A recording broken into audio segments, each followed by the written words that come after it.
Super Mario 3D Land seems like it would be a sequel of Super Mario Land 2, wouldn't it? No, not this time around. I'll get to this sequel / spin-off of that series later down the road. But for now, we have to tackle this. And this is just called Land due to it being portable.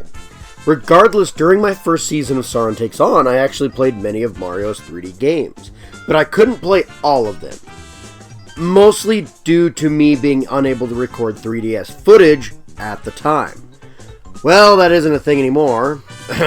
For now. So I'm going on the road again to finish what I started. But I remember when I first heard of this game. The 3DS was the newest thing, but super expensive. Even when the price eventually dropped, it was still a while before I could get one. But the main reason I wanted one was because of this new 3D Mario game that dropped with it. It looked like a mix between 2D Mario games as well as Super Mario Galaxy, and in some ways this is kind of accurate. I had to get it. And then when I finally did, I beat it and never picked it up again. Why is that? Was it a bad game? Well, I have a review to look at. I will say the other main reason I wanted this game was because of the return of one of my favorite power-ups. Yeah, the Tanooki suit made a comeback, which hyped up my nostalgia.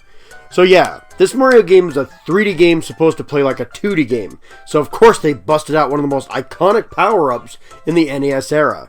So let's get this review started. Let's take on the Tanooki suit! Before I get too far into recording though, let me say and apologize first off. I kind of blew up my voice a little bit, and I might be a little pitchy at times. My deeper voice is, for the most part, fine, but when I get into a higher pitch, it likes to, you know, get a little squeaky, so just gonna say that now. But let's get onto the writing.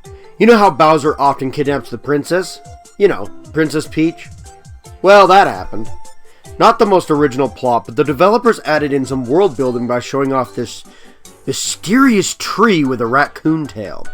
This tree gives out leaves that transforms Mario into Tanooki Mario. Not only did the storm scatter the leaves everywhere, explaining Mario's ability to find the power-ups, Bowser is also using them. This just gives some enemies some tail attacks, including Bowser, but it's a nice detail nonetheless. Also, there is some character building for Princess Peach here as well. She manages to escape at some point, and Bowser has to chase after her. At least she isn't just sitting on her ass this entire time. The game shows that, given the chance, she will absolutely try and get away from Bowser. Still an absolutely simple story, but the new details are very nice. I also like the way that this story is presented. The 3D images, which look 2D for you guys, sorry about that, but on the 3DS they are indeed 3D.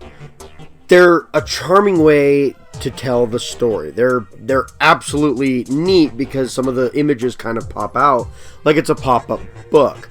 I really enjoy it. I also like the way this game looks. The music is pretty decent too, not something too memorable, but not the worst music out there. The backdrops look amazing. It isn't just the way the levels look, but I caught myself staring at the large skyboxes thinking, yeah, you know what? This is pretty. What isn't pretty is Mario's weight problem. Look, I'm normally not one to tease Mario for his gut. I'm not exactly a spry young man anymore. But Mario feels really heavy in this game. I know he's probably getting old too. I can relate to the gut, but normally even Belly Mario can move better than this. Mario is incredibly sluggish in this game. Like the 2D games, he needs a bit of a run before he can jump as high as he used to in the 3D games. There isn't anything impossible, but it makes tighter jumps slightly awkward. If there is a lot on screen, it can become difficult to tell when Mario is in full stride, if he will jump higher and be in the air longer or not. This game isn't exactly difficult because of it, but I'm not comfortable with the controls. You can sort of get used to it, but Mario's issues keep rearing back up. The power-ups, however, make this issue a bit of a joke. The Tanooki leaf has been seriously downgraded from the past versions. You can't turn into a statue, nor can you fly. You can only hover in the air, not that this doesn't make this power-up utterly broken. Yeah, hovering slowly in the air, even downward, makes almost all the challenge glide right out the window. Meanwhile, Boomerang Mario gives you an unreliable boomerang. The tail attack from the Tanooki suit is more reliable even though it's close range. Why? This thing is difficult to aim due to mostly the fixed camera. You can also only shoot one boomerang at a time, and you can't refire until it's destroyed or comes back to you. This makes this thing slow and clunky. Yay! Fire Mario is a better setup. If it wasn't for the ability of the boomerang to collect items, this thing would be absolutely useless. Fire Mario works as well as you could expect. Spamming ranged fireball attacks, destroying anything nearby, it's not bad. Sadly, Mario isn't having the greatest time here. Only 2 power-ups make the gameplay not terrible, and one of them makes Mario almost more frustrating to play. Now, with all that being said, the levels are mostly designed with Mario's sluggish nature in mind. They are super simple and remarkably easy, even when the screen does get a little too busy. Also, enemies are sporting Tanooki tails, which, while interesting, doesn't really change much. Just a few basic habits the enemies have, and allows the enemy a super close range attack now. Boss battles are mostly either Bowser, Boom Boom, or his new girlfriend. Now the way Boom Boom fights never changes. He spins at you and gets in his shell to, shoot at you. His boomerang throwing girlfriend named Pom Pom is basically the same, throwing boomerangs and actually does a jump attack in her shell, homing in on you, but still a slight tougher version of the Boomerang Bros. The only thing that changes is the stage you fight them on, adding a few more obstacles rather than making them tougher. Unlike Mario Bros. 3, where Boom Boom, and the room both change and both become tougher. Meanwhile, Bowser kind of uses a Tanooki tail in his first fight and gets slightly tougher, the surrounding becoming slightly more difficult to deal with, but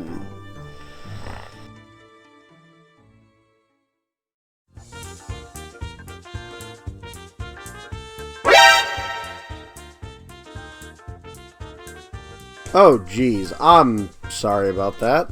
Look, these levels, there are a few really cool ones, especially with the 3D, but there isn't really much here.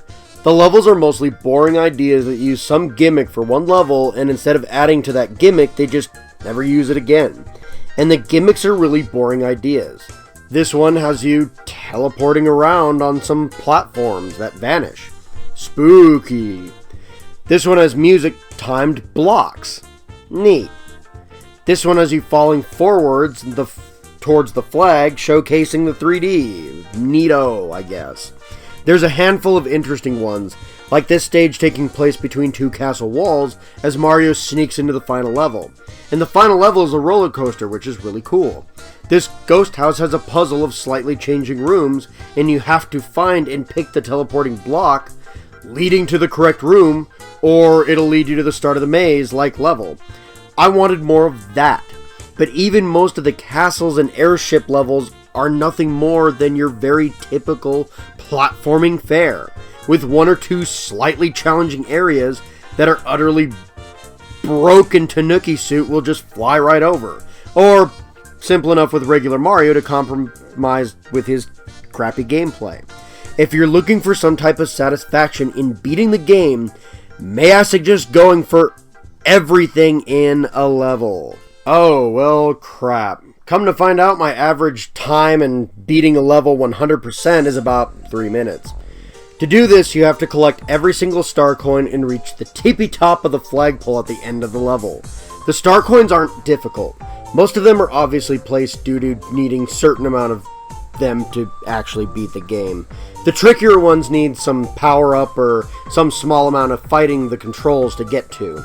The flagpole jumps, however, unless you can control the controls really well, most times it's, needed a Tanooki suit to access them. None of this gets you anything in the main game, but after you beat Bowser, you gain access to special worlds, with 8 extra, slightly more challenging worlds than before. Some of these are repeat levels with slightly more difficult stipulations, like this music block puzzle, which goes in reverse or just gets faster. Some of these seem original, but most are repeats. Great, more boring ideas. Going through the levels still isn't too bad, even though poison mushrooms return as a basic enemy in power-up boxes. You get a new power-up, by the way, a new stone leaf that grants you a slightly better Tanooki Mario, which turns to stone when ground pounding. You can kill Spinies now! Yay? It doesn't get much use outside of the normal Tanooki power-ups that you had previously, so... oops. The only real cool thing about it is you can also now play as Luigi after a while. Yeah, you unlock Luigi as a playable character in one of these special worlds. And he is fun to speedrun with and is easier to play due to his nicer jumping distance out of the gate. He also turns into a Kitsune instead of a Tanooki. Huh, interesting. A reference to his final Smash and Brawl, perhaps? His purpose in Super Paper Mario, maybe? Difficult to say. Sorry, getting too much Japanese folklore in here. Returning to my home country, you can beat all these stages and beat the game again to get a cute little star at the title screen. You also probably noticed a checklist by this point, keeping track of all the levels you got, all the star coins in, hit the top of the flagpoles, and all the levels you beat as both Mario and Luigi.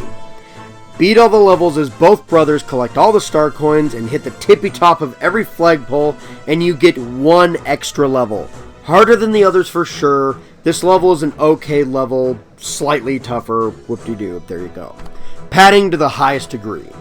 And with the level out of the way, let's wrap this up, shall we? So the story, while simple and heard time and again, builds on Princess Peach and is presented in a slightly unique way, which I found very charming. I know, a Mario game being charming isn't exactly, news by any means. Stages look cool and the music is pretty decent. Some of the 3D is used for slight puzzle solving and the design is really cool. That being said, the gameplay is awkward and slow. It is difficult to get used to, similar to my new voice right now. And while some power-ups help, one actively makes things just as bad, if not worse. The level design isn't terrible, but it is bland along with the boss fights, which, seriously, I thought unoriginal boss fights were a thing of the past by this point. And the secrets of games can be accessed by padding in one of the worst kinds, but the harder levels do add a much needed challenge to a very easy game. Overall, it is possibly the worst 3D Mario game of all time. It is getting a 6 out of 10, which is just okay. Still playable, still some good things in the game, you still might enjoy it, but I'd probably recommend plenty of other 3D platformers out there. This game is more boring than anything. Even directly after playing it again, I still can't fully remember most of the levels without really thinking hard about it. I remember the fun ones, but that's such a small threshold of what the game actually has. Still, it is more disappointing than anything. So much potential. Hopefully when I get to my next 3D Mario game, Super Mario 3D World, I won't have as much of an issue. Until then, I have a few other projects and reviews to tackle, so next time, my minions, take care. Bye-bye.